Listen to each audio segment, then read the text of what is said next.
Graça e paz, gente querida, povo de Deus. Com muita alegria que nós estamos aqui mais uma vez para gravarmos essa live com aquele objetivo principal no coração: é alcançar você, alcançar a tua mente, porque nós entendemos que a cada dia que a palavra da graça de Deus chega até nós, a cada dia que nós vamos ouvindo, parte por parte, esse evangelho da graça de Deus, lá dentro de nós vai sendo construído um grande conhecimento, uma coisa profunda que vai nos libertando, vai soltando a nossa mente, vai soltando as nossas emoções. O evangelho da graça de Deus vai se tornando uma coisa mais clara, mais límpida. E a nossa consciência, que andava pesada pelo evangelho da lei, pelas cobranças, pelos julgos que foram impostos sobre nós, naquele tempo que nós não conhecíamos o evangelho da graça de Deus. Tudo isso vai sendo limpado pouco a pouco, a nossa mente vai se tornando uma mente limpa. A nossa consciência, uma consciência purificada, uma consciência limpa, sem acusação, sem medo, sem tristeza, sem depressão. E a consequência disso é que a cada dia nós vamos vivendo a liberdade do evangelho da graça de Deus. A liberdade que só o conhecimento do evangelho da graça traz para cada um de nós.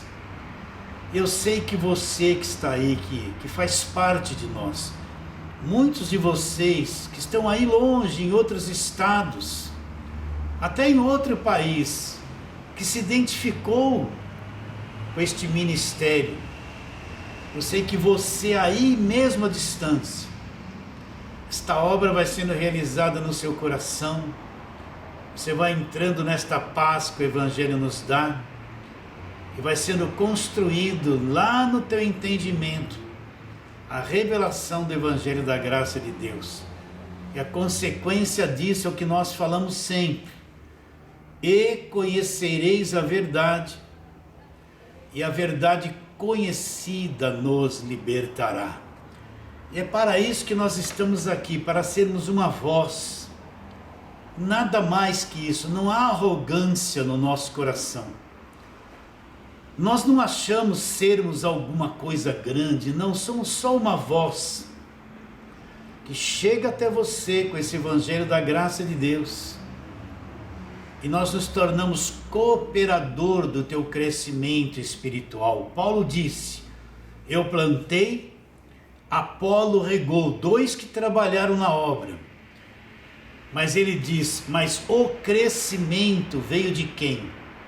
O crescimento vem de Deus. É Deus que abre o entendimento. É Deus que dá o crescimento. Um planta, outro rega. Mas quem dá o crescimento, quem faz você amadurecer, quem faz você produzir, crescer, o crescimento vem de Deus. E nós nos tornamos o que Paulo disse: somente um colaborador da tua fé. Muito bem, vamos à palavra de hoje. Eu quero ler aqui um texto que se encontra em Mateus capítulo 12. E nós vamos ler versículos 43 a 45. Então preste bastante atenção. Esse texto aqui tem sido um texto usado que traz medo para as pessoas, que aprisiona a mente das pessoas, que traz muita confusão na mente das pessoas. Então vamos ler Mateus 12, versículos 43 a 45. Diz assim: quando o espírito imundo sai do homem, anda por lugares áridos, procurando repouso, porém não encontra. Por isso diz: voltarei para minha casa de onde saí. e tendo voltado, encontra vazia, varrida e adornada.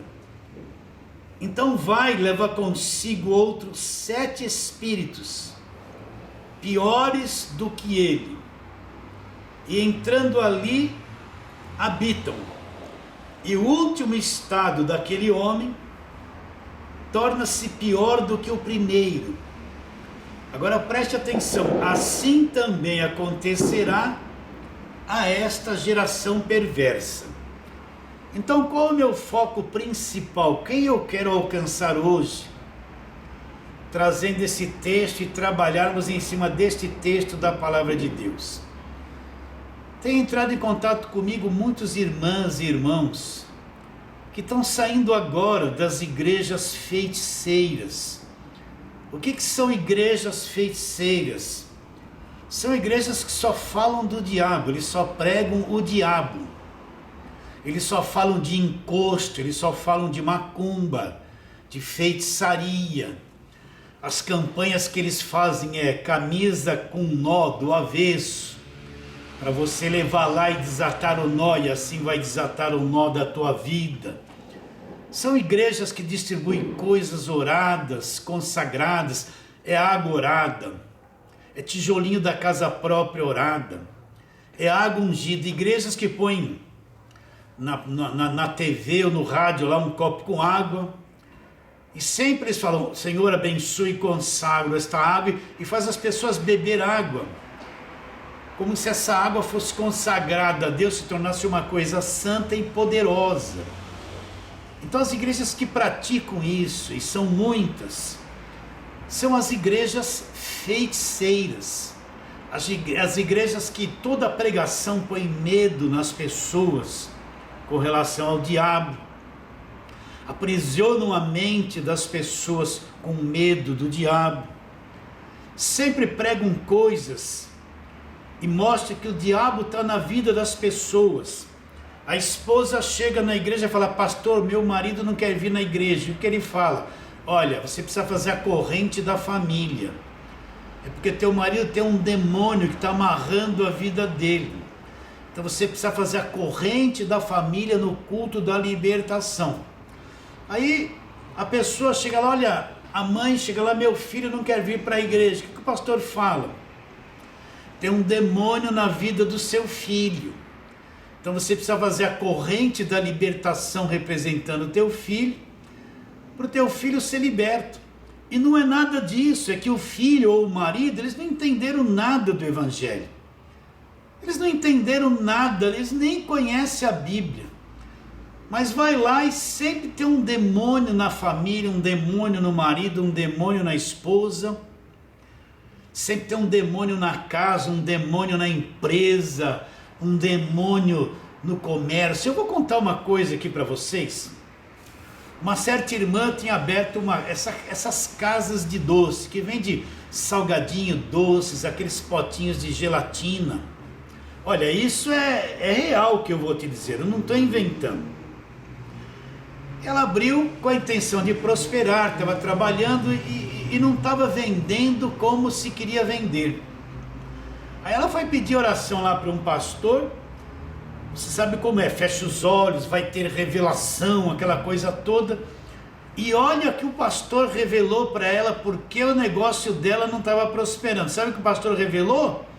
Ele disse que teve uma visão de um demônio em forma de gelatina.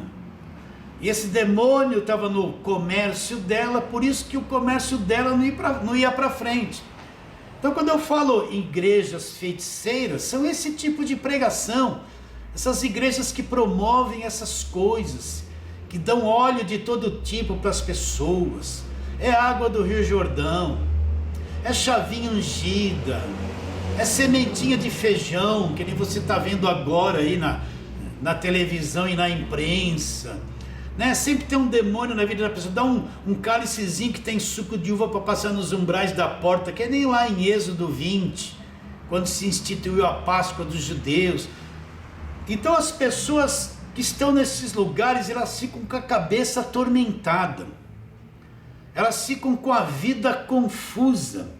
Uma hora Deus está abençoando, outra hora o demônio está tirando. Então, tem chegado a nós muitas pessoas, nesses últimos dias, pessoas recentemente saídas desses lugares, atraídas pelo Evangelho da graça de Deus, que não conhecem nada sobre a graça de Deus, que não conhecem nada sobre a salvação pela graça de Deus e não por obras. Pessoas que foram, desculpe o termo, aterrorizada nessas igrejas feiticeiras. Elas chegam para mim e perguntam coisas, e você vê que elas são recém-saídas desses lugares, não entendem nada, são criancinhas, ainda trazem tanta confusão na mente, ainda trazem tanto pensamento de destruição, de medo, de conflitos, estão apavoradas. Falaram para elas que se elas saíssem daquele lugar, o demônio ia acabar com a vida delas, elas iriam se tornar pessoas desviadas, perdidas, iriam até perder a salvação. Então essas pessoas têm chegado até o nosso trabalho, esse nosso ministério, e eu percebo que na mente delas tem tanta confusão, e elas precisam serem orientadas a respeito disso, a respeito da obra da cruz, da grandeza daquilo que Jesus Cristo já fez por elas. Elas não sabem nada. Não adianta querer pegar aqui um alimento sólido e tentar pôr na cabeça delas que elas não têm nem a base trabalhada, nem os princípios elementares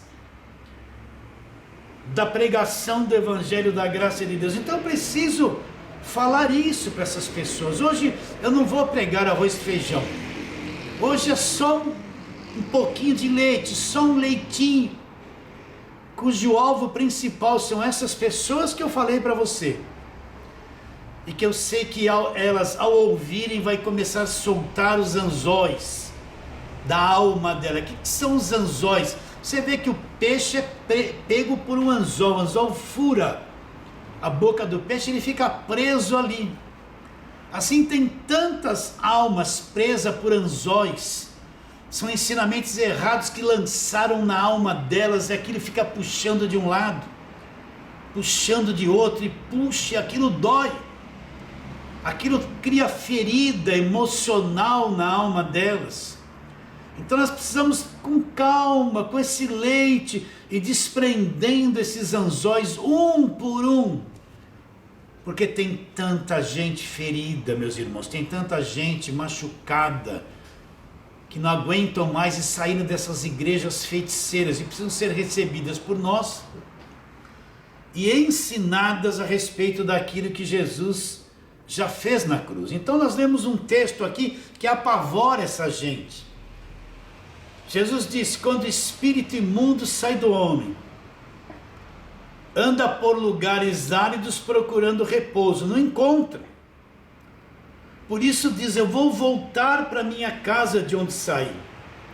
E quando ele volta, encontra a casa vazia, varrida e ornamentada. Aí ele vai e leva consigo outros 7 espíritos piores do que ele. Como isso aterroriza as pessoas, e fala que o estado da pessoa se torna pior do que quando era. Aí ele fala, assim vai ser para aquela geração que estava vivendo aqueles dias. Assim acontecerá a esta geração, a geração que estava vivendo aquele tempo antes da cruz, geração perversa. Então quero fazer uma pergunta para você. Você já encontrou na nova aliança, no Evangelho da graça de Deus, algum crente que ficou possuído por demônio? Não existe isso. Você viu nas 14 cartas que Paulo escreveu, alguma vez ele orientar: olha, vocês têm que fazer culto de libertação, vocês têm que fazer campanha de libertação, chama todos os crentes, tem que fazer isso porque está todo mundo preso na mão do diabo? Você não vai encontrar essas coisas na nova aliança. Você não vai encontrar esse tipo de ensinamento e comportamento nas cartas de Paulo, porque Paulo sabia que tudo isso não tem nada a ver com o Evangelho da graça de Deus. Você não vai encontrar um crente possuído por demônio na Bíblia. Essas pessoas que eram possuídas por demônio Eram judeus que estavam debaixo da lei. O evangelho não havia começado ainda. Como eu já te expliquei, o evangelho começa da cruz para frente. Então tudo isso é antes da cruz. Aquelas pessoas que ficaram endemoniadas em Mateus, Marcos, Lucas e João, elas não eram crentes, eram gente que não conhecia nada, conheciam o judaísmo. Estavam presos debaixo da lei, não tinham nenhum conhecimento a respeito do evangelho da graça de Deus. Vamos ler aqui alguns textos. Vamos Mateus capítulo 17, para você entender isso, para você entender que nós somos salvos, já somos libertos, selados com o Espírito Santo. Esse texto não serve para nós que somos igreja. Então Mateus capítulo de número 17, nós vamos encontrar ali uma coisa interessante. Diz assim, a partir do versículo de número 14. Então diz assim, tem um texto aqui que puseram, né? A cura de um jovem possesso. E quando chegaram para junto da multidão, aproximou-se dele um homem que se ajoelhou e disse, Senhor, compadece-te de meu filho, porque é lunático,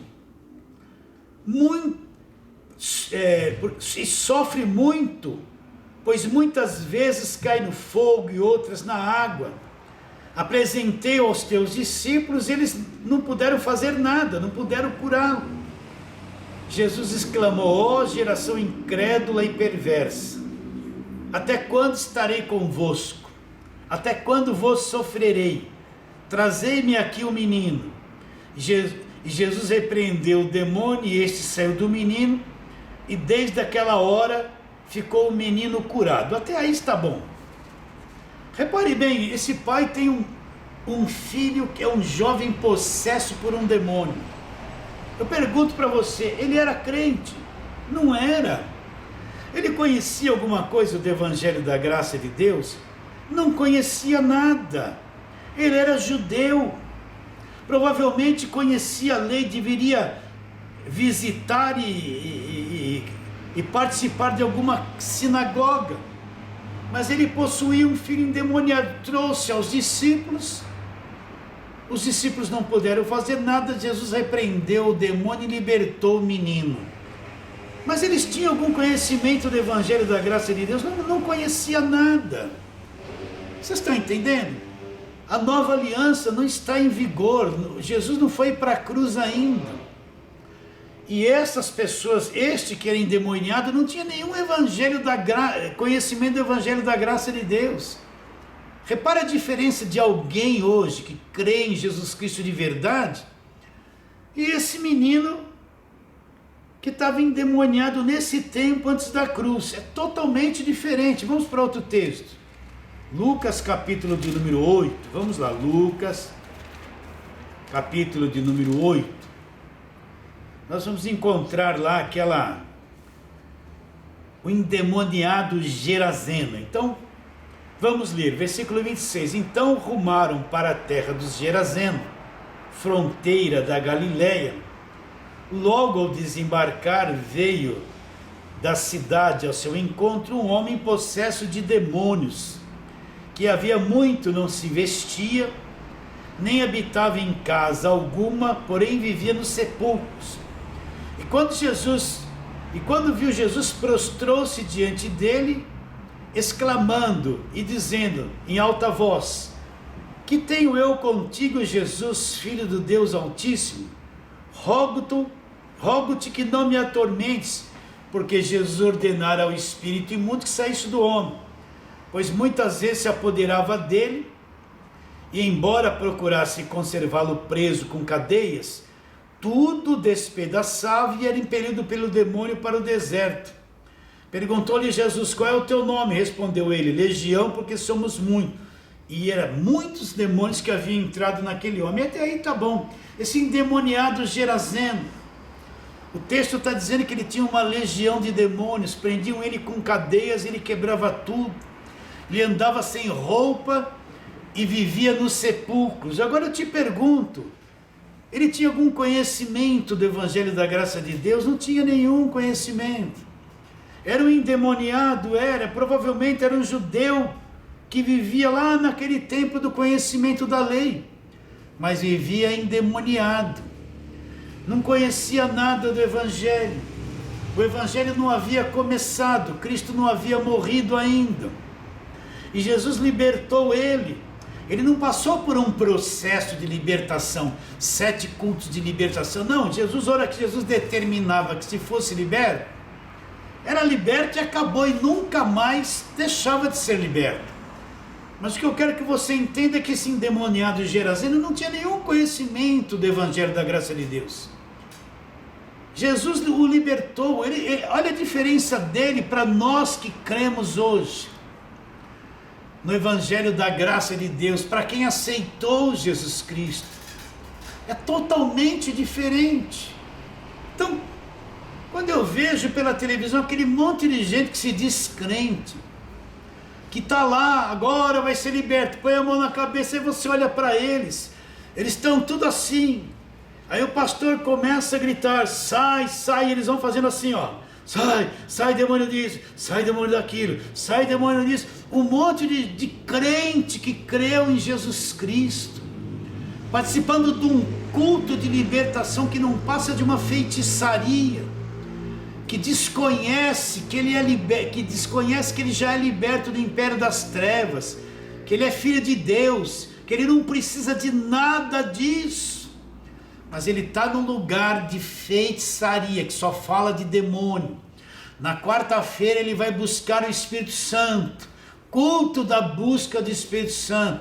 Na sexta-feira entrou o diabo na vida dele, e ele sai, sai, sai, sai. Vocês estão entendendo a diferença? Ele é salvo, ele creu em Jesus Cristo, mas não aprendeu nada do Evangelho.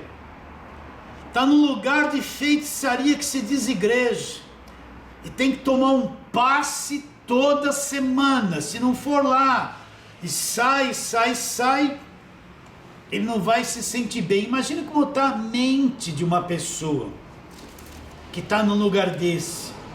Imagina como que está o mundo emocional de uma pessoa assim, que está num lugar desse. Está totalmente destruído.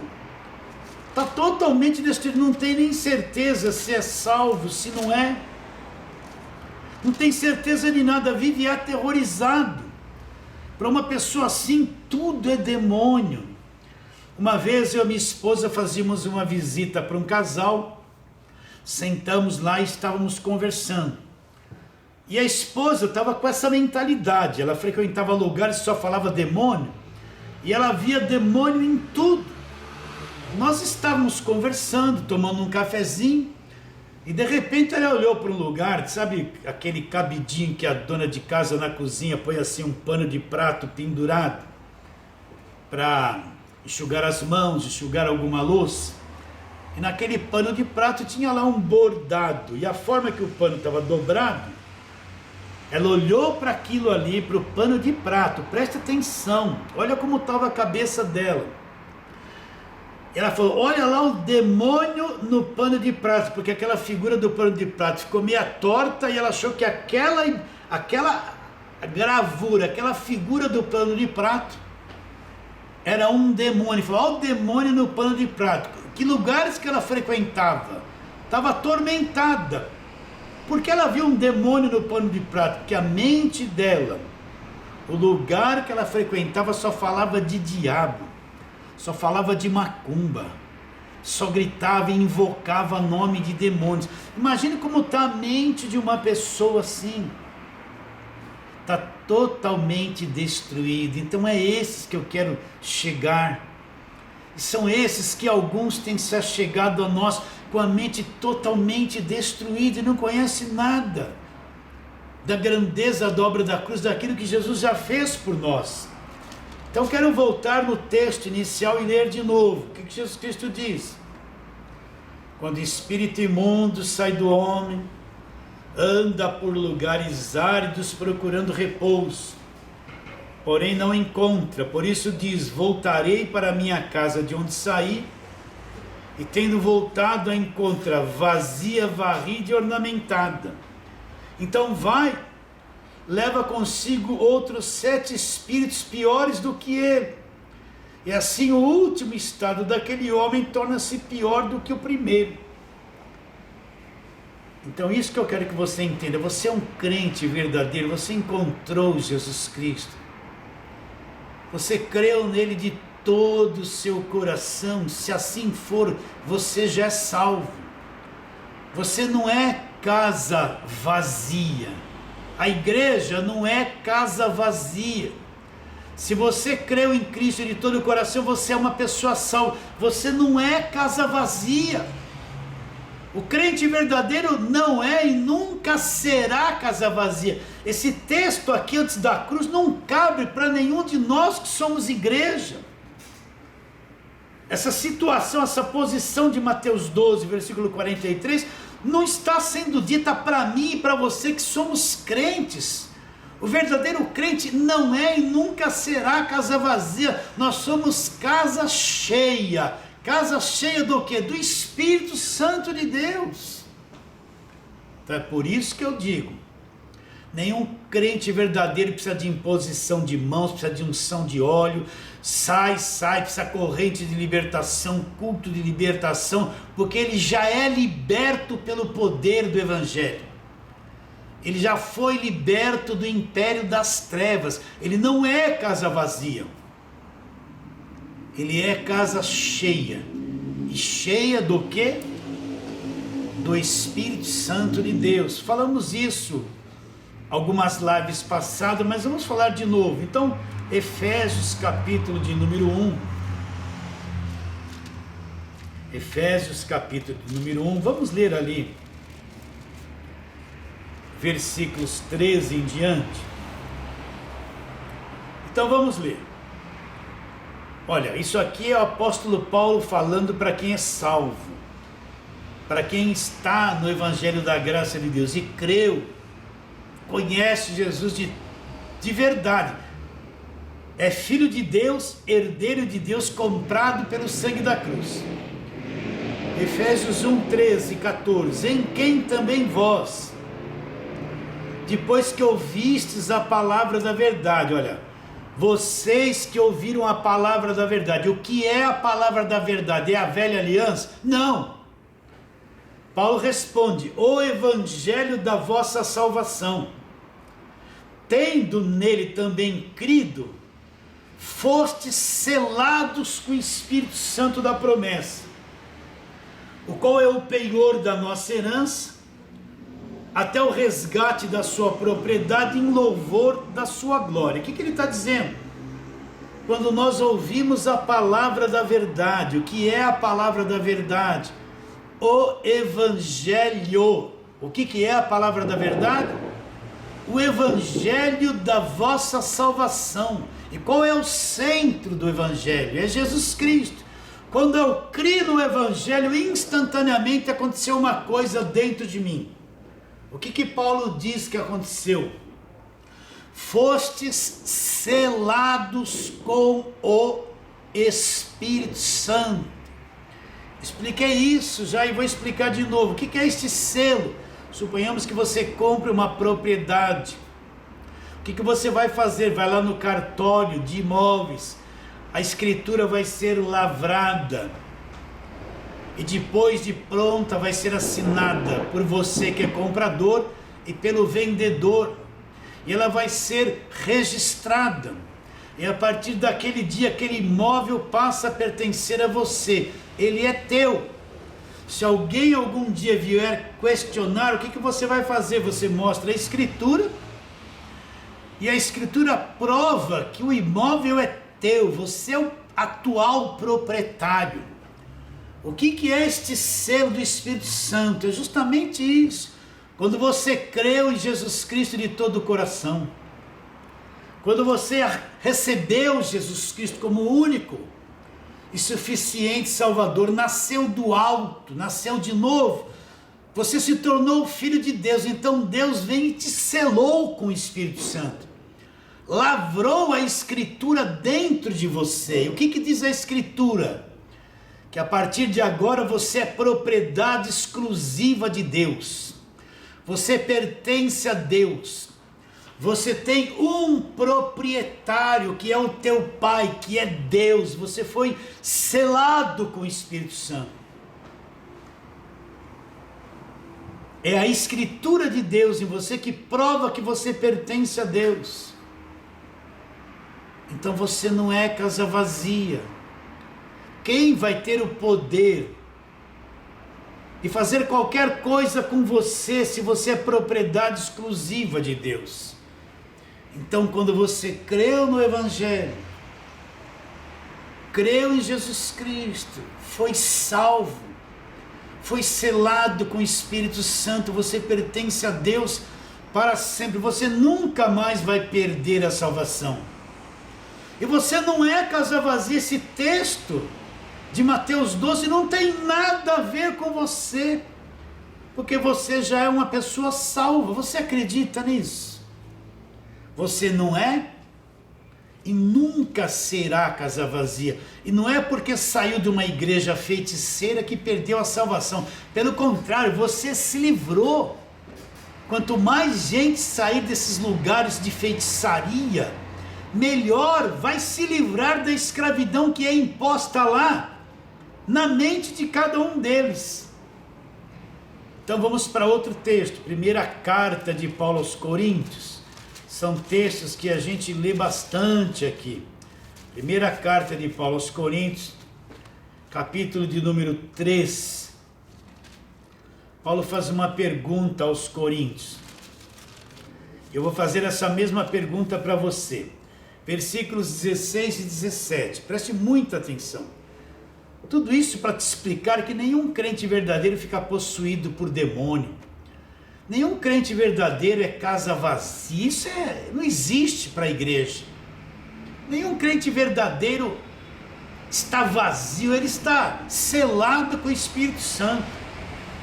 Então, primeira carta de Paulo aos Coríntios, capítulo 3, vamos ler versículos 16 e 17. Olha, eu estou te lendo essas coisas. Eu não estou dizendo assim, olha, Deus me revelou, Deus me mostrou, né? Muitas vezes as pessoas nas suas emoções recebem revelações emocionais e falam que é Deus que revelou. Não, está escrito aqui o que eu vou dizer para você. Então vamos lá, primeira carta de Paulo aos Coríntios, capítulo 3, versículo 16 e 17. O que diz? Não sabeis que vocês são templo do Espírito Santo, vocês são santuário de Deus, e que o Espírito de Deus habita onde? Aonde que o Espírito de Deus habita? Habita em vocês, habita em vós. Se alguém destruir o santuário de Deus, Deus o destruirá. Porque o santuário de Deus, que é você, que somos nós, é uma coisa sagrada. Então olha, isso aqui os coríntios eram um tipo da igreja pentecostal. E eles não sabiam, não tinham entendimento que eles eram templo do Espírito de Deus. Então Paulo faz uma pergunta para eles. Não sabeis que vocês são santuário de Deus, templo de Deus, e que o Espírito de Deus habita em quem? Habita em vós. O que Paulo está dizendo? Você é salvo, você crê em Jesus. Então nós lemos Efésios 1,13, você foi selado com o Espírito de Deus. E agora Paulo fala, vocês não sabem que vocês são santuário de Deus, e que o Espírito de Deus habita em vocês. Aonde é que habita o Espírito Santo? O Espírito Santo, que é o Espírito de Deus, habita em cada um de nós. Ele habita em cada um de nós. Todo crente salvo verdadeiro não precisa de culto de busca do Espírito Santo. Não existe culto de busca do Espírito Santo. Isso é invenção. Porque a partir do momento que ele se tornou filho, ele foi selado com o Espírito Santo e se tornou santuário de Deus. O Espírito de Deus habita em nós, habita em cada um de nós. Então, por isso que eu digo sem parar, Você não precisa de culto de libertação, não precisa de imposição de mãos. Estou falando de novo, não precisa de olhinho na testa para ser liberto. Não precisa ir num culto onde o pastor fica gritando lá, sai demônio, e você fica assim, ó. Quem está no lugar desse está no lugar de feitiçaria, não está numa igreja. Estão lá atormentados, em conflito, em confusão, inseguros, não tem nem certeza se são salvos. Então o que nós somos? Paulo diz, vocês não sabem que vocês são santuário de Deus e que o Espírito de Deus habita onde? Habita dentro de cada um de nós. Então nós somos moradas de Deus, nós não somos casa vazia. Vamos mais um pouquinho para frente, aí mesmo na primeira carta de Paulo aos Coríntios, capítulo de número 6, ele vai fazer a pergunta semelhante a partir do versículo 19. Primeiro ele diz no versículo 27 uma coisa extraordinária, eu vou ler a você. Aquele que se une ao Senhor é um espírito com o Senhor. Então todos nós que somos salvos, que estamos unidos ao Senhor, nós somos um espírito com o Senhor, nós temos uma unidade de espírito com o Senhor, nós somos um espírito com o Senhor. Depois ele diz no versículo 19, acaso não sabeis que o vosso corpo é santuário do Espírito Santo, que está onde? Aonde é que está o Espírito Santo? Está em vós. Por isso que esse tal de culto de busca do Espírito Santo dá a impressão que o Espírito Santo está sempre fora. E eu tenho que ficar buscando ele, correndo atrás dele. Ele é rápido, porque eu preciso fazer isso toda semana. Porque quando eu estou alcançando numa quarta-feira, ele se distancia, na outra quarta-feira eu tenho que começar a buscá-lo de novo. E eu busco ele uma vida inteira e eu não consigo alcançá-lo. Mas o que o texto está dizendo? Não sabeis que o vosso corpo é santuário do Espírito Santo que está em vós, o Espírito Santo está em nós. Então nós não somos casa vazia. Continuando, o Espírito Santo que está em vós, o qual vocês têm da parte de Deus, e que vocês não são de vocês mesmos. Aí ele fala, por preço fostes comprados, agora glorificai a Deus no vosso corpo. O que ele está dizendo? Que o Espírito Santo fez de nós o seu santuário.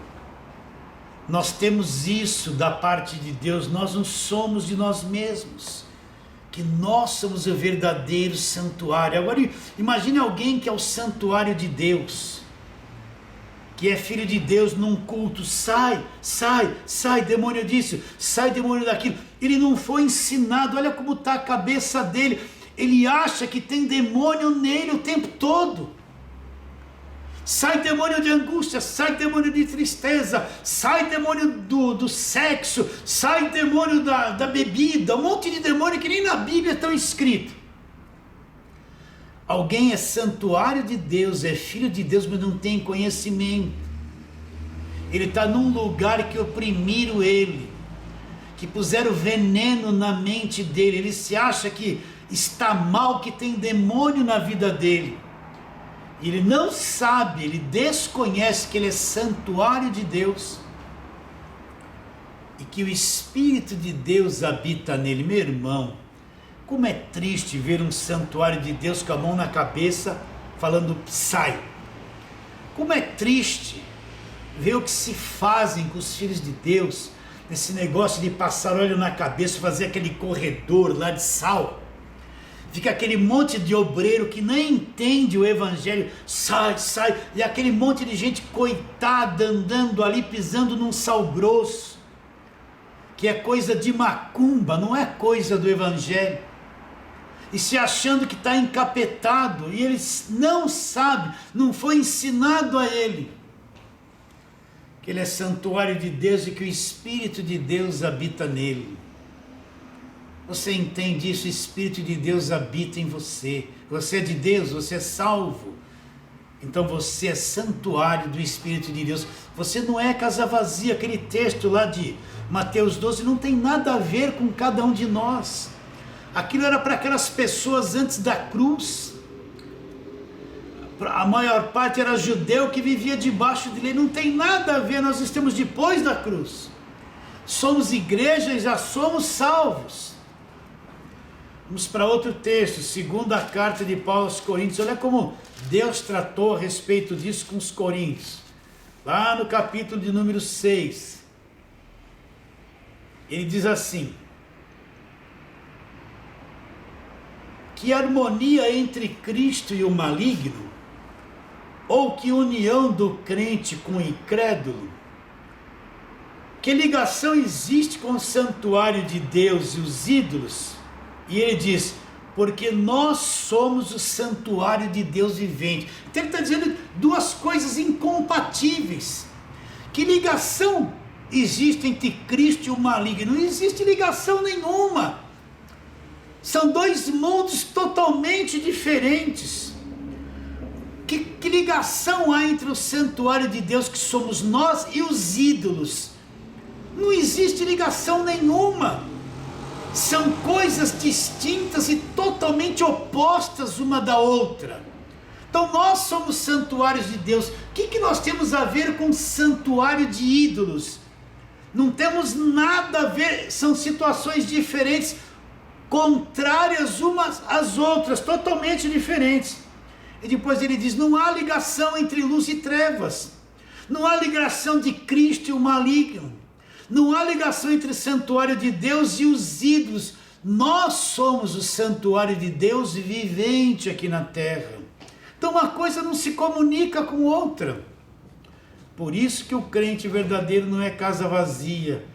Então você, minha irmã, meu irmão, que viveu anos nessas igrejas de feitiçaria, só se falaram do diabo, só puseram o diabo na tua cabeça, entrevistavam os diabos e diziam assim: quem não pegar esse envelope da campanha, o que você vai fazer? E o diabo dizia: eu vou acabar com a vida dele, né? Você não viu tudo isso aí? Essa mentira, essa macumba dentro de um lugar que se fala que é igreja.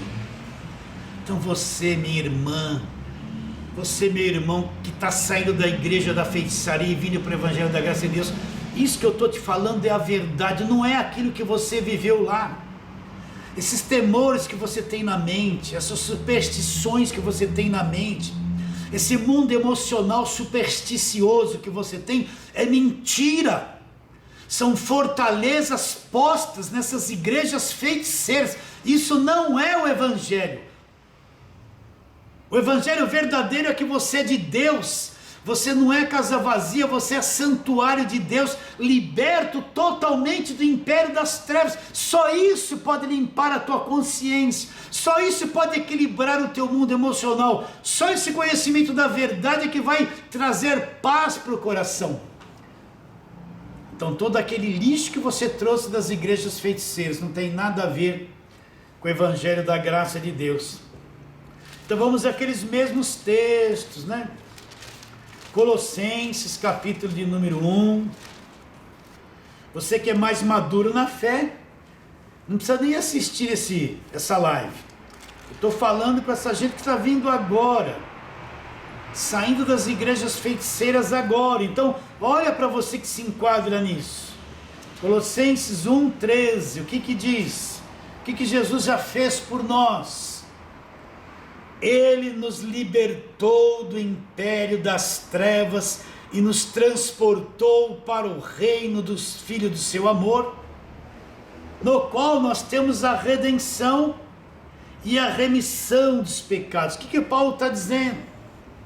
Ele está dizendo que nós que somos salvos, nós que somos igreja, nós que somos santuário de Deus, nós que fomos comprados pelo sangue da cruz, selados com o Espírito Santo, nos tornamos filhos e herdeiros por Deus, nós que já fomos justificados, nós já fomos libertos do império das trevas. O que isso quer dizer? De uma forma bem simples eu vou te explicar. Uma pessoa ouviu o Evangelho da graça de Deus e creu em Jesus de todo o coração. Neste exato momento, instantaneamente, quando ela crê, ela é liberta do império das trevas, transportada, posta em Cristo para o reino do Filho do amor de Deus. Se ela tinha prisão na vida dela, se ela tinha cadeias, seja lá o que fosse que prendesse a vida dela, acabou instantaneamente. Ela é liberta de tudo isso. Ela foi liberta do império inteiro das trevas e não permanece nada de escravidão na vida dela. Só que ela não sabe nada disso. Se ela crê numa igreja feiticeira, vai ficar anos fazendo campanha de libertação. Ela tem que levar ela para o Evangelho. Então, quando ela creu em Cristo, se tornou um filho salvo, liberta do império das trevas, totalmente e transportado.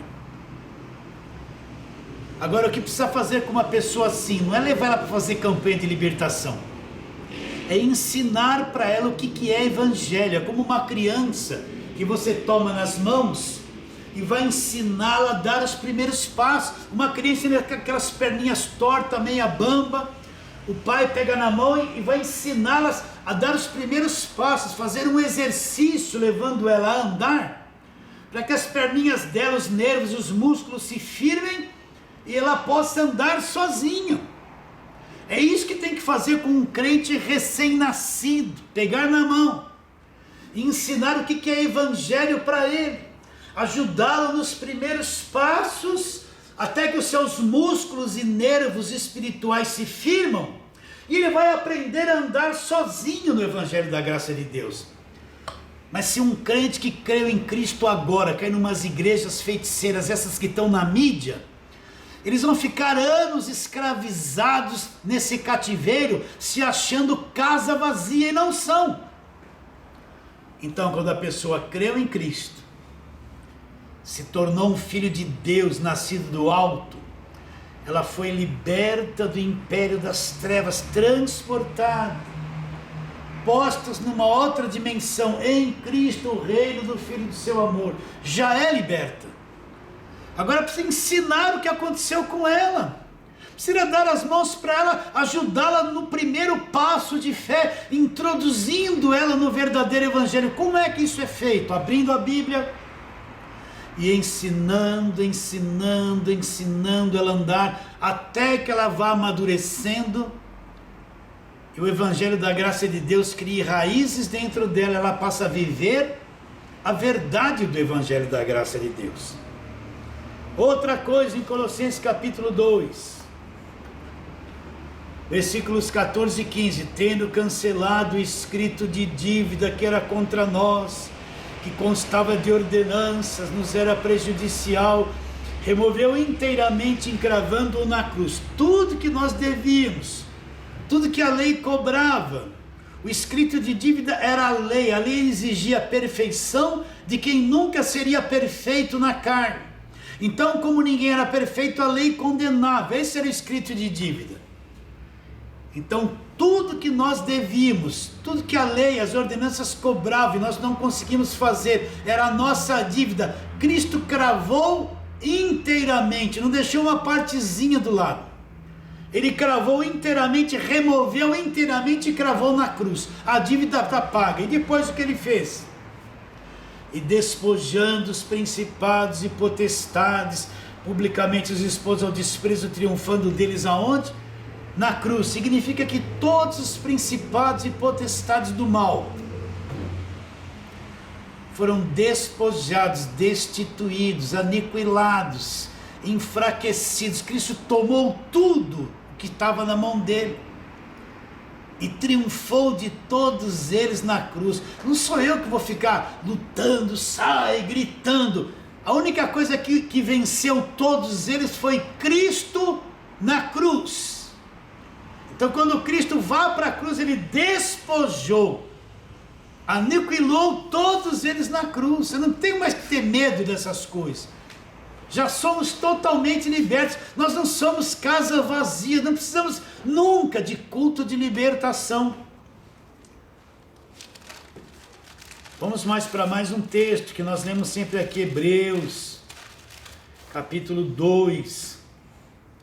versículo 14, eu sei que é duro entender isso, às vezes leva anos, mas olha lá o que diz, Hebreus 2,14, visto pois que os filhos têm participação comum de carne e sangue, aqui ele está dizendo que os filhos de Deus participam de carne e sangue, passaram a ter um corpo de carne e sangue, destes igualmente Jesus, destes também ele igualmente participou, um dia Deus se encarnou num corpo de carne e sangue, na pessoa de Jesus Cristo, então desses também ele igualmente participou, para quê? Para que por sua morte, a morte lá na cruz, ele fizesse o quê? Destruísse o que tinha o poder da morte, para que por sua morte, o que foi que destruiu? Para que por sua morte destruísse o que tinha o poder da morte, a saber, o diabo. Então o que esse texto revelador nos mostra?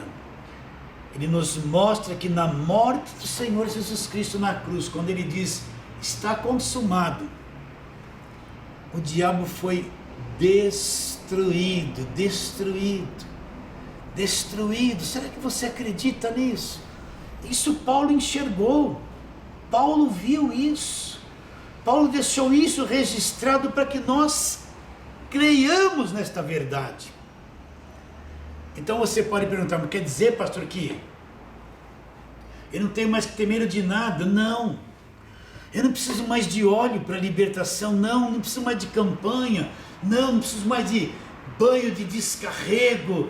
Não, tudo isso aí não é evangelho, isso é escravidão, é falso evangelho, você não precisa de nada disso. Porque você já é uma pessoa liberta por Deus. Agora vamos voltar onde começamos, Mateus capítulo 12, né? Você entendeu a diferença? Você é de Deus, você é santuário de Deus, selado com o Espírito Santo, libertos do império das trevas, você já é. Então aqui, vamos no texto que nós lemos, Mateus 12, 43, para quem ele está dizendo isso? Para aquele povo que está lá, o evangelho não começou, ele não foi para a cruz ainda, ele está pregando para os judeus, aquelas pessoas que estão debaixo do judaísmo. Quando o espírito imundo sai do homem, anda por lugares áridos procurando repouso, porém não encontra, por isso diz, voltarei para minha casa, de onde saí, tendo voltado, encontra vazia, varrida e ornamentada. Então vai, leva consigo outros 7 espíritos piores do que ele, e habitam ali. E o último estado daquele homem torna-se pior do que o primeiro. Assim acontecerá a esta geração perversa. Qual geração? A geração que estava viva naqueles dias de Jesus Cristo. A geração que ele está se referindo é aquele povo que está lá debaixo de lei, que não conhece o evangelho da graça de Deus, que o estava rejeitando. Será que você entende isso? Então nós não somos casa vazia. Se você é salvo, você nunca será casa vazia, você já é selado com o Espírito Santo da promessa. Você já é casa cheia do Espírito de Deus. Será que você entende isso? Você que está saindo das igrejas feiticeiras agora, isso é verdade, não tenha mais medo de nada. Não seja mais supersticioso, se limpe dessa superstição maligna que impuseram na tua mente nesses lugares que fazem cultos feiticeiros. Esta palavra que você já é liberto do império das trevas e selado com o Espírito Santo de Deus, ela é verdadeira. Então nós que somos salvos, somos santuário de Deus, somos o lugar da verdadeira adoração de Deus, libertos, selados com o Espírito Santo, cheios do Espírito de Deus, filhos de Deus comprados por aquele sangue da cruz, nos tornamos o templo do Espírito Santo. E isso tudo acontece quando? Somente depois da cruz, quando Cristo diz está consumado. Daí para frente começa o evangelho da graça de Deus, e tudo isso nos é revelado através através deste Evangelho da graça de Deus. Então, alegre o teu coração. Receba essa palavra como uma semente de fé, de alegria, de verdade dentro de você. Comece a rejeitar todo esse lixo de escravidão que foi posto na tua mente, que foram postos no teu mundo emocional. Assuma a verdade da palavra de Deus. Por quê? Porque nós fomos selados com o Espírito Santo de Deus. E nós que somos igreja, nos tornamos os verdadeiros santuários de Deus. Foi uma alegria estar com você. Te amo muito no Senhor Jesus Cristo. E tenho certeza que a palavra da verdade vai cada dia mais renovando a tua mente. E você vai passo a passo entrando na liberdade que o Evangelho da graça de Deus nos dá. E assim nós vamos ficando por aqui, em nome de Jesus.